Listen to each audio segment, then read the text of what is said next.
Hai Bolangers, siapa yang suka berburu serangga di sekitar rumahnya? Ayo tunjuk tangan. Oh iya Bolangers, ada serangga yang merugikan dan ada juga yang bermanfaat bagi manusia. Contohnya lalat dan nyamuk adalah serangga yang merugikan. Nah, kalau yang bermanfaat lebih banyak lagi loh. Yang kita bahas kali ini serangga bermanfaat ala Bolangpedia. Yuk ikuti petualangan perburuan dan pemanfaatannya Bolangers.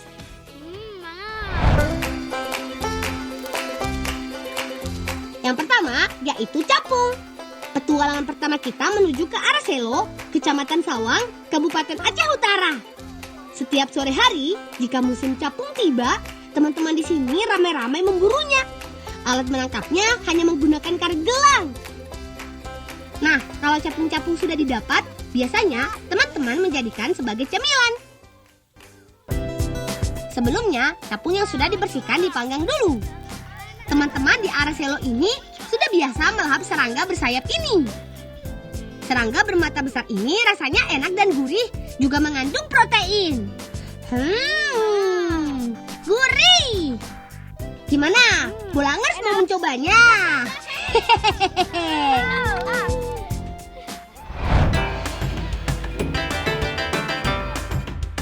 Serangga bermanfaat selanjutnya yaitu belalang. Berbeda dengan teman-teman di arah Selo, jika teman-teman di Sindang Barang, Bogor, Jawa Barat, senangnya berburu belalang. Cara menangkapnya mudah saja. Ayo kawan-kawan, kita kumpulkan. Selanjutnya akan kita olah menjadi makanan lezat. Begini cara mengolahnya Bolangers. Pertama, belalang harus direndam dulu dengan air panas, lalu biarkan sesaat. Waduh, kebetulan ibu baru saja selesai menanak nasi. Nah, belalang yang sudah direndam kemudian digoreng deh sampai matang. Sekarang saatnya menyantap belalang goreng dengan nasi hangat.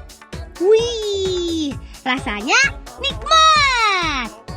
Menurut buku yang kubaca, belalang goreng ternyata tidak kalah bergizi dibandingkan sumber protein lainnya, seperti daging sapi. Nah, jadi cocok banget buat petualang cilik seperti kalian.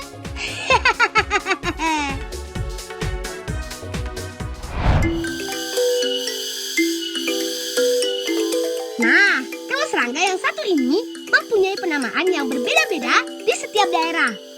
Kalau di daerah kami sih, namanya tongeret.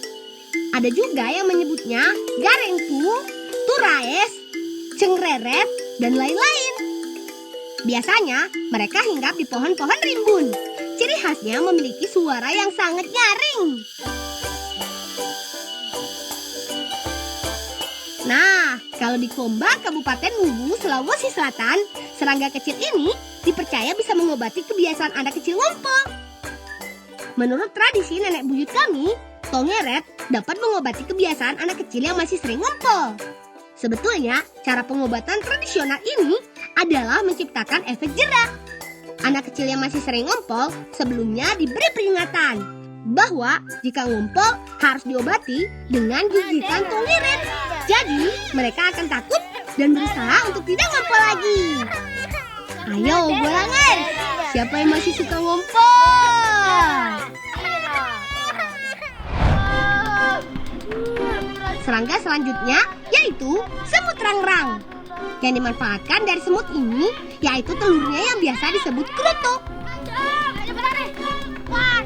Tuh, lihat si tajam. Mau ngambil kroto malah nyangkut di pohon. Wes mapano jam, tak cekeli kenceng iki. Ora bakalan tak culke wis aja kuwatir. Ayo keluar, tenang jam. Jelah, alan-alan ya. Ayo, keluar. Keluar. Ayo, keluar. Ayo tolong dibantu dulu. Mencari sarang semut rangrang mudah kok. Kita hanya perlu mencari di sekitar pohon berdaun kecil, seperti pohon akasia ini misalnya. Sebelum beraksi, harus menggunakan pengaman dulu, yaitu tepung agar tak digigit semut. Nah, cara mengambilnya seperti ini Bolangers.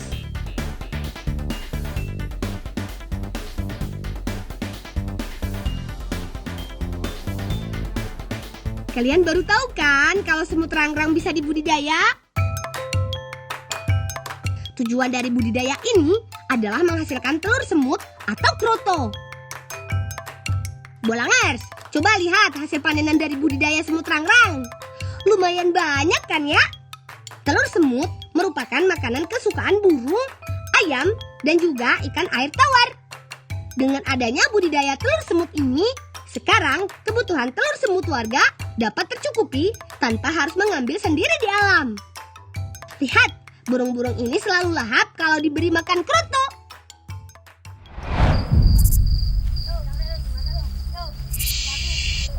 Coba dengar. Ayo, coba tebak. Suara serangga apa, ayo? Iya benar. Jangkrik, bos. Mencari jangkrik di siang hari bukan perkara mudah ya, bolangers. Karena di saat matahari bersinar, kebanyakan jangkrik bersembunyi dan keluar di malam hari untuk mencari makan. Duh, kok jadi ikutan merinding? Siapa sih ini yang iseng?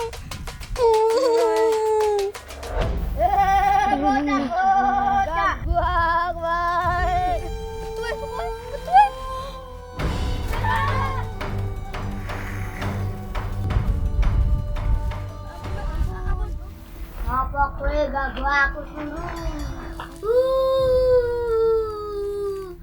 Awak aja. Suarane tegari, woi yoi tegari, dan medeni ah. Jan. Tidak we. Oh, kayak tegar lo lang, kayak tegar ai. Meden-medennya dhewe. Loh, apa itu? Aku berlatihan dagelan, radio ngene iki to. Dasar tegar. Kasian kan teman-teman pada ketakutan. Ayo, kita bawa pulang jangkrik yang sudah didapat. Masih di daerah Gunung Kidul, daerah istimewa Yogyakarta. Bolangers, peyek atau rempeyek adalah sejenis makanan dari kelompok gorengan. Berbahan dasar tepung beras yang dicampur dengan air, bumbu-bumbu, dan diberi bahan pengisi yang khas. Bahan pengisi ini biasanya berupa biji kacang tanah atau kedelai. Tapi kali ini kami akan membuat rempeyek dengan bahan pengisi yang berbeda. Kami membuat peyek isi jangkrik nih, bolangers. Jangkrik yang sudah bersih kita masukkan ke dalam adonan, lalu aduk, kemudian digoreng.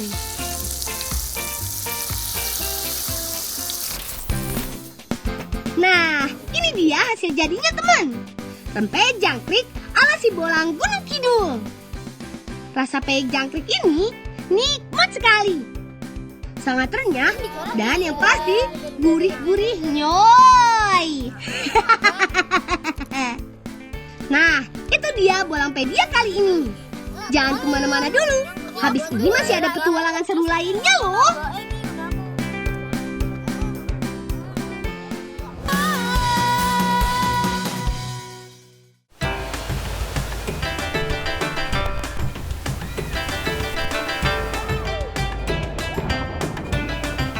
Halo teman-teman. Nah, ini dia sungai tempat kami biasa bermain. Namanya air terjun kembar. Karena kedua aliran airnya yang sama di sisi kiri dan kanan. Air terjun ini berasal dari sungai Medate. Kebetulan di sini arusnya tidak begitu deras. Dan yang paling penting ini nih. Ada bebatuan tempat kami bermain loncatan. 1, 2, ayo! Yuhu! Sekarang giliranku. Awas, minggir! Yeha! Asyik! Selesai bermain, saatnya membantu Kak Nurul. Dari singkong ini akan kami buat cemilan khas Sulawesi yang enak. Ayo teman, kupas semua kulit singkongnya. Nah, semua singkongnya sudah bersih. Yuk, langsung saja kita bawa. Teman di rumah pada tahu keripik koran nggak? Penasaran kan? Ayo sini, ikut kami.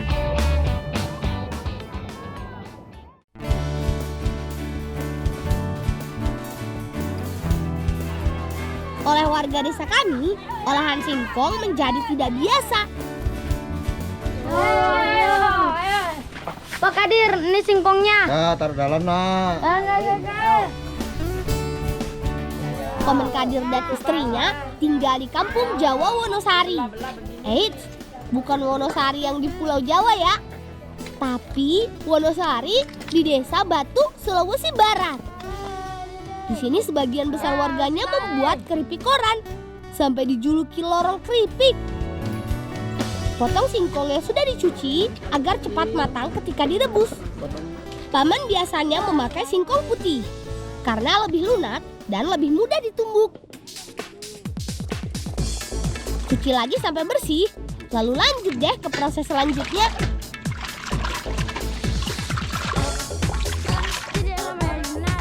Kukus singkong kurang lebih 45 menit. Dalam satu panci besar ini bisa menampung kurang lebih 100 batang singkong. Nah, dalam sehari Paman bisa 4 kali memasak singkong. Sudah, Pak. Angkat singkong yang sudah matang, tambahkan sedikit garam, lalu haluskan dengan cara ditumbuk. Ini lang. Nah, menumbuknya perlu tenaga ekstra ya. Semakin halus singkongnya, jadi semakin susah ditumbuk.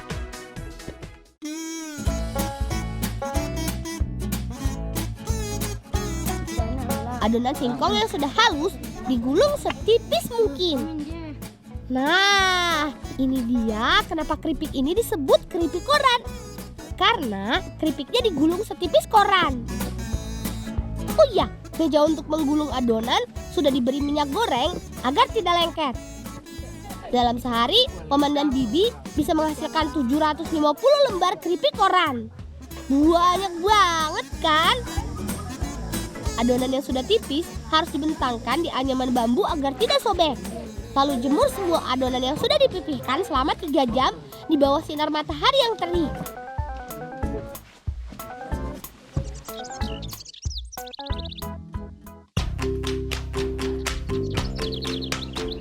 Kerupuk koran buatan kami tadi masih belum bisa langsung dimakan. Jadi, kita masak dulu yuk. Agar ukurannya tidak terlalu besar, keripik koran harus dipotong menjadi beberapa bagian. Memotongnya mirip seperti kertas.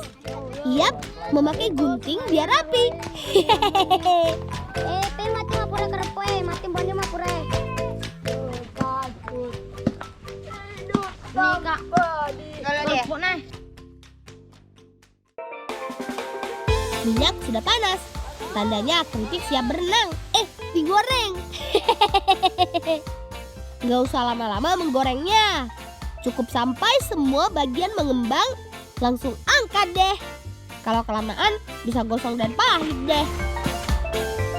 Agar lebih manis dan gurih, bikin karamelnya yuk. Bahannya dari gula merah yang sudah dihaluskan. Masukkan ke wajan, tambah sedikit air, lalu aduk deh sampai adonan menjadi cair dan sedikit mengental. Terakhir, siram kerupuk koran yang sudah matang dengan adonan gula yang masih panas. Ketika dingin, karamel akan sedikit mengeras dan tidak lengket. Siap makan? Nanti ya. Keripik ini sengaja kami siapkan untuk acara mengaji nanti sore.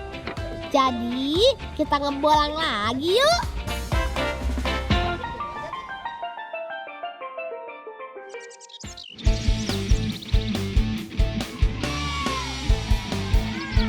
Ayo, sedikit lagi sampai.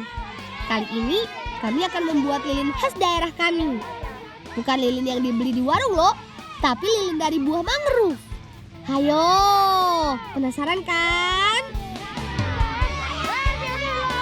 Oh, pernah mangrove enggak? Oh, nona itu yang nomor ini enggak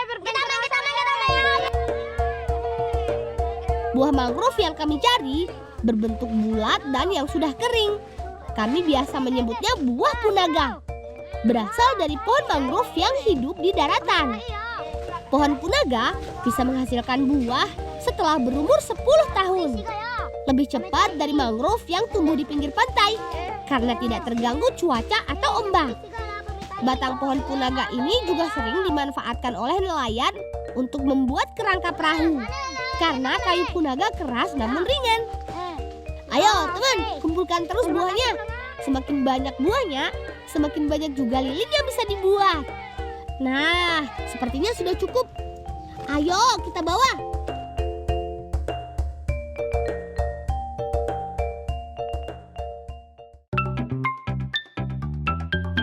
Ini dia buah mangrove yang sudah dikumpulkan tadi. Yuk, langsung saja kupas buahnya.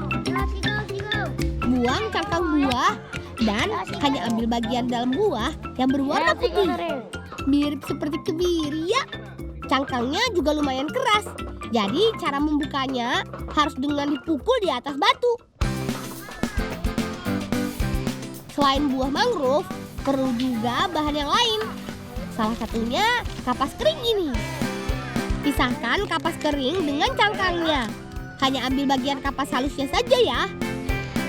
Kapas ini nantinya akan kami pakai sebagai sumbu lilinnya.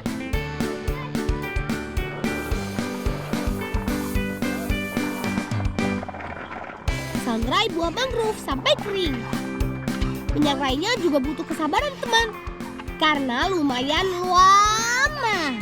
Kurang lebih sekitar 45 menit. Kalau sudah berwarna hitam, tandanya buah mangrove sudah mengeluarkan minyak. Tumbuk buah mangrove yang sudah matang sampai halus. Lalu masukkan kapas yang sudah bersih sedikit demi sedikit. Nah, kapas ini berfungsi menyerap minyak yang ada di buah mangrove. Sambil menunggu kapasnya tercampur, kami membuat tusukan memakai batang bambu yang ditipiskan. Lalu, tinggal tempel deh hasil tumbukan ketusukan. Remas kapas ke lidi sampai rata ya. Seperti membuat sate lilit ya. Ayo, bikin yang banyak. Biar bisa terang sampai pagi.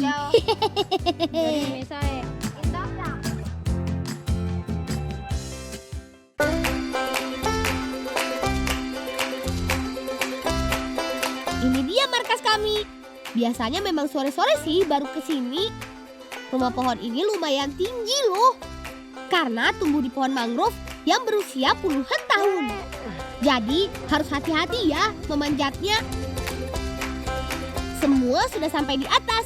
Ayo teman, langsung saja kita siapkan lilinnya. Teman-teman di rumah juga rajin belajar dan mengaji ya.